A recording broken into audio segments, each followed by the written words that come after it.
Hey, girl gang, this is Amber Vargas, founder of Girl Pursuit. This is season 2, episode 8, and I want to dive into a topic that I have been working on myself along the way of parenthood.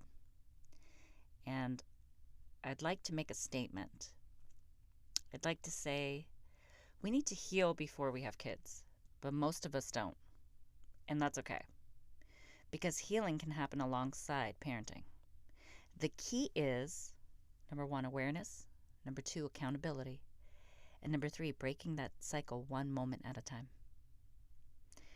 I'd like to dive into my personal experiences and my trials and tribulations of what I have done, what I am doing, what I plan to do as far as get the knowledge, awareness, accountability, everything encompassing, bringing it all together and making it a positive impact, being more aware, more aligned, more healed. Because I don't know if one can be fully healed. I'm on my journey of healing past wounds, trauma, things that triggered me, and not trying to pass that on to our children. Also, that double edged sword of trying to be that perfect parent, but we're also only human and we can only take it one day at a time or one thing at a time, and that's okay. And first off, to give yourself permission to acknowledge, right? To acknowledge that we're working through the shit while raising kids and the awareness of like the patterns, right? Like the snapping, the not holding the space, the rushing, the making things like small things, minute things urgent, like it has to happen right in that moment. Otherwise, the anxiety is going to get the best of you. And that's what has happened to me. And hoping that recognizing is the first step to changing that, right? And the tools to figure that out, like apologizing to my kids. Whew, never been apologized as I was a kid.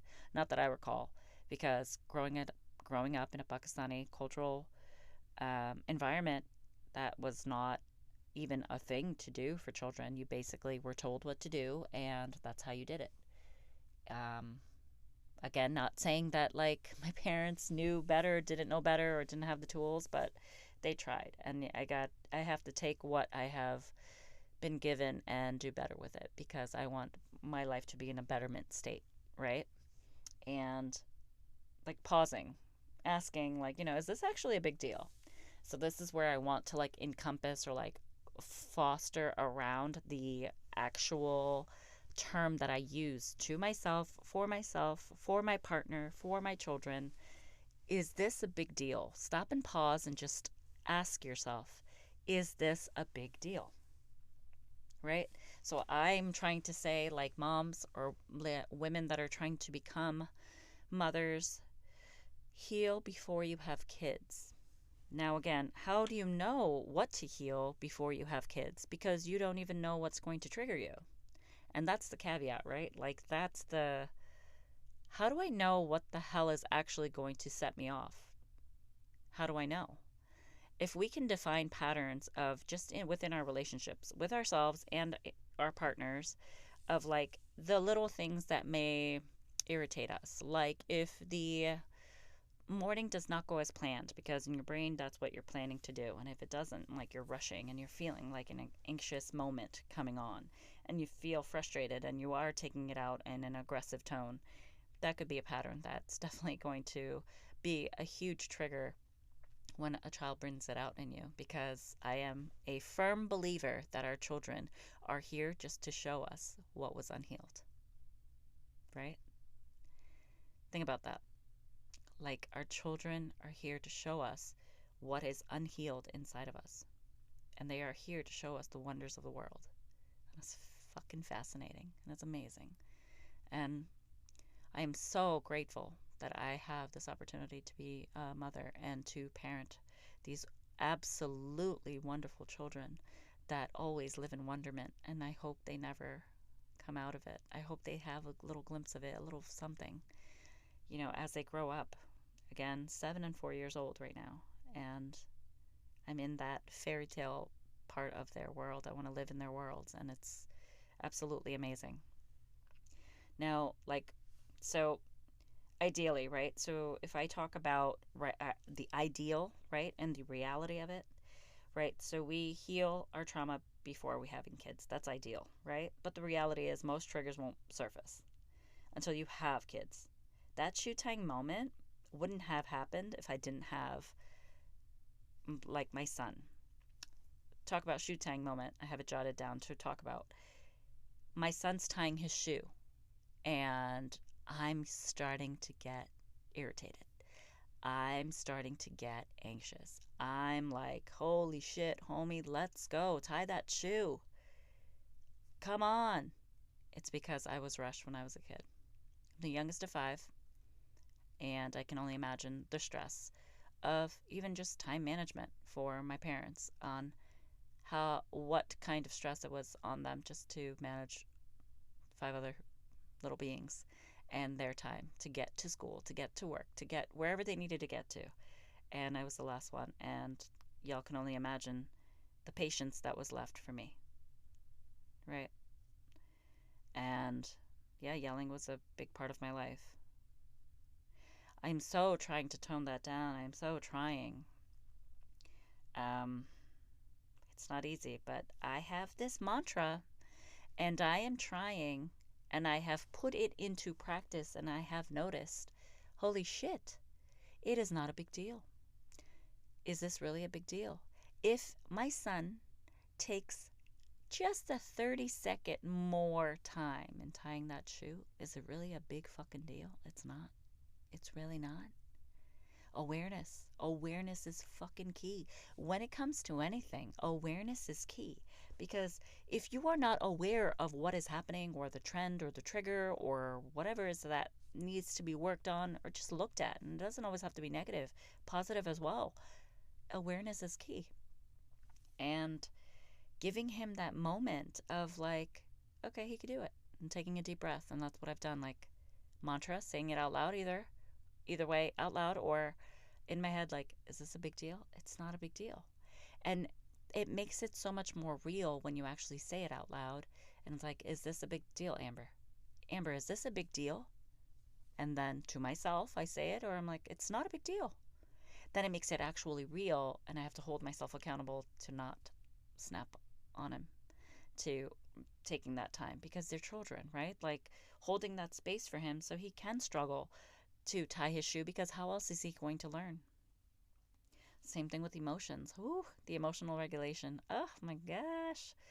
What I have done to co regulate, man, to even start with just trying to just hold space. My gosh, I have done so much work. I have completed hurdles of tantrums and meltdowns and shit. We have come on the other side better. Oh, not all of them were great. They weren't. I had to remove myself a lot of times, but man, there were ones where I was like, "Holy shit, I did it." And it was such a fucking pain. It was such a struggle to actually go through it and sit there and give space and just hold it and let my child cry and have a face on of like, I'm here for you. I feel sad for you. I feel your pain. Validation. Validation's huge, right? Like validating, I get it. You're sad.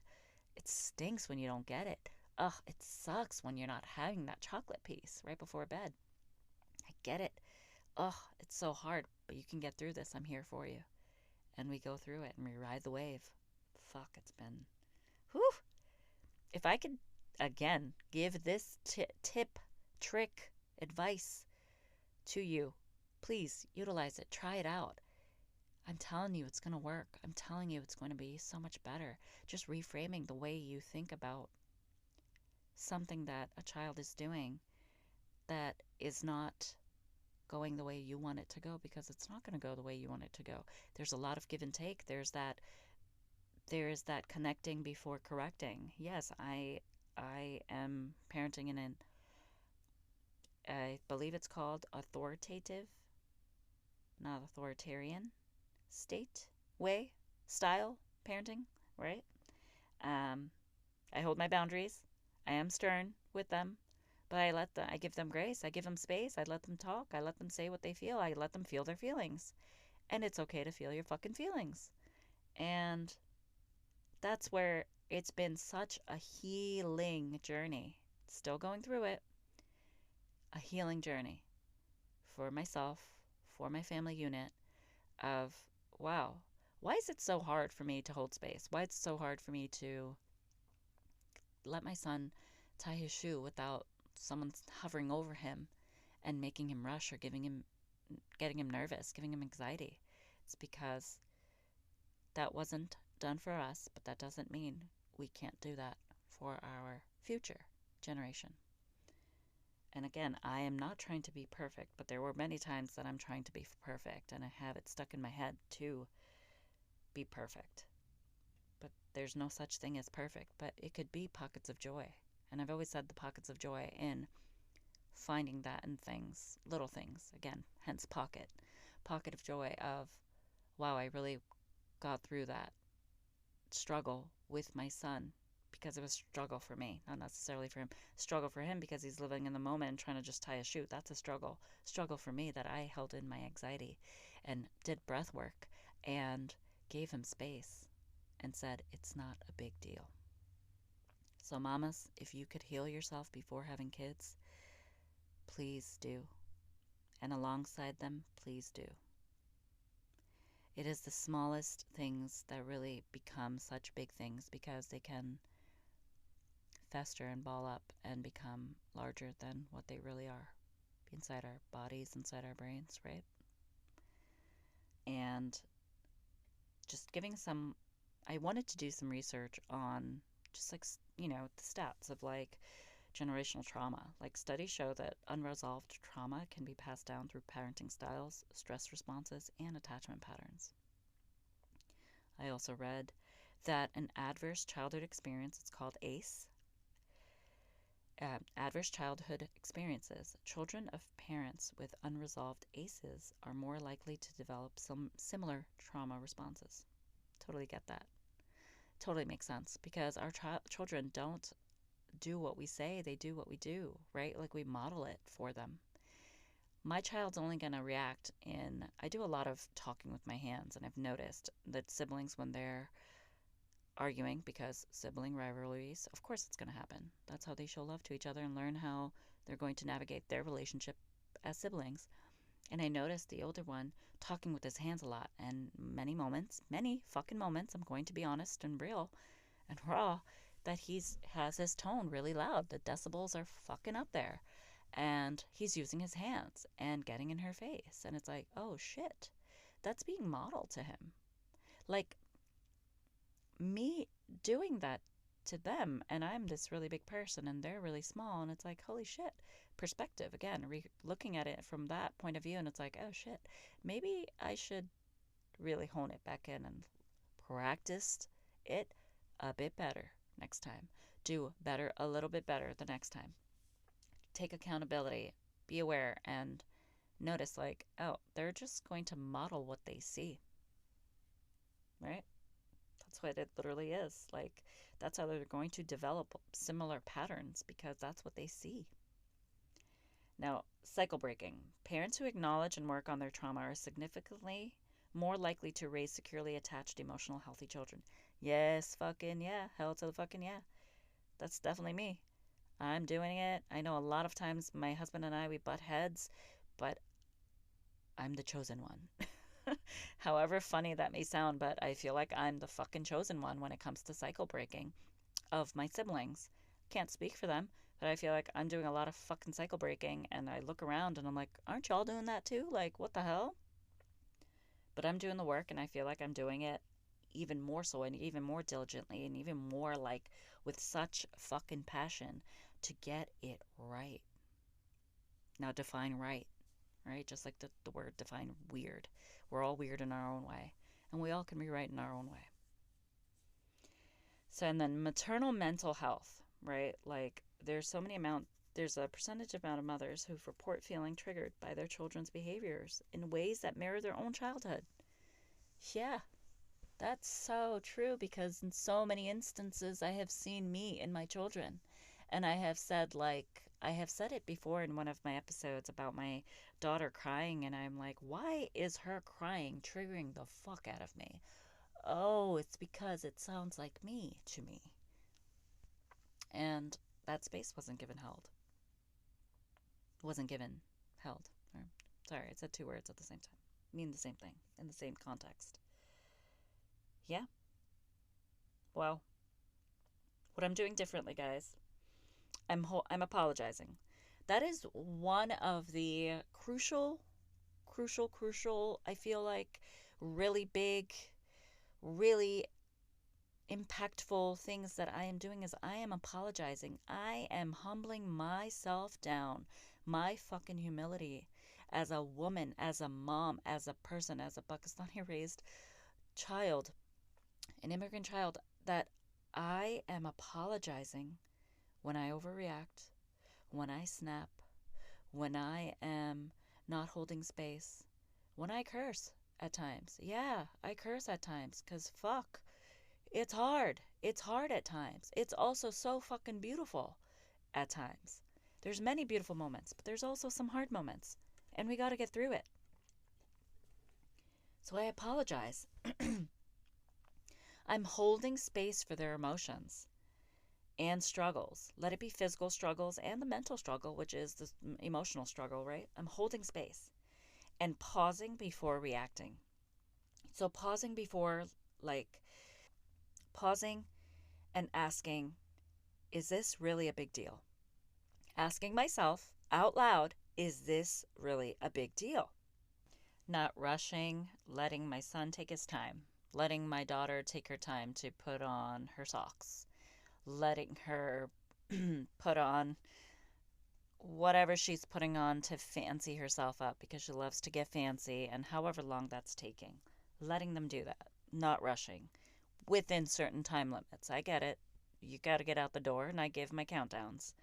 Some days aren't the best, but for the most part, or generalizing it to being aware that, we don't have to necessarily rush, and maybe giving ourselves a little more time to get these things done, because they will procrastinate and they will take their time because children live in the moment, right? Naming your triggers out loud. I try to do it out loud.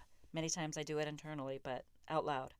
Mommy is feeling rushed right now, right? But that's my stuff, not yours. I say this a lot to my children. Your job is to keep yourself happy, to make you happy, not me. Your job is to make you happy, not mommy, not daddy. And then modeling that adults make mistakes and we repair them. And repair comes along with that apologizing and trying to do better the next time and trying not to repeat that pattern. And again, we're only human. Patterns do get repeated. We are also learning. We're trying. As long as there is a uphill, right, escalation, there's a betterment, there's a goal, there is value, there's connection, there's attachment. That's the end goal. That's where you know that you're doing it right. If that makes sense. I hope it makes sense to y'all. Message to you guys.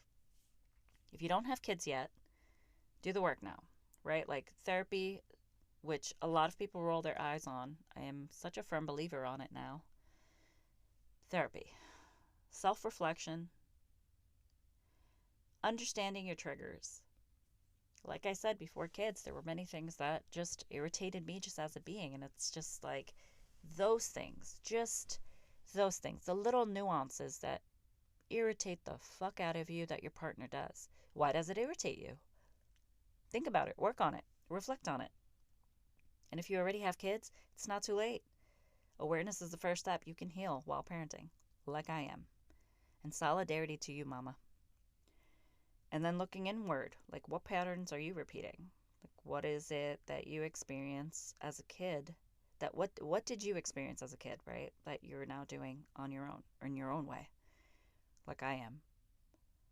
Looking inward, breaking that cycle one moment at a time. We are not perfect, but you can be intentional. I know I'm being intentional. And our children can benefit from a parent who's trying more than a parent who's pretending to be perfect. I hope that sits well, and I hope y'all get that and like understand my perspective on it. And of course, everybody has their own perception on things, and you have that right to do so. But having that grit to do the painful work of facing your own wounds, whew, it's not made for the weak. No. I'm getting through it, and I know you can too. I have been gutsy enough to apologize to my children, and modeling vulnerability. Ooh, that's huge in this household. Yeah. And gangsta enough to break that cycle, that generational cycle, that my kids don't have to carry my unhealed pain. It's not theirs to carry, right? I don't know if I set some triggers off on anyone here that's listening. And if I did, maybe you got to work on it. If not, it's all good. I'm not everybody's cup of tea. But I know Girl Pursuit has a humongous meaning to embrace the fire inside every girl, to embrace the fire within you, to be in pursuit of that girl that you know is inside you. And with that, y'all, my usual, I bid y'all farewell. And till next time, take care, Girl Gang. This is Amber Vargas.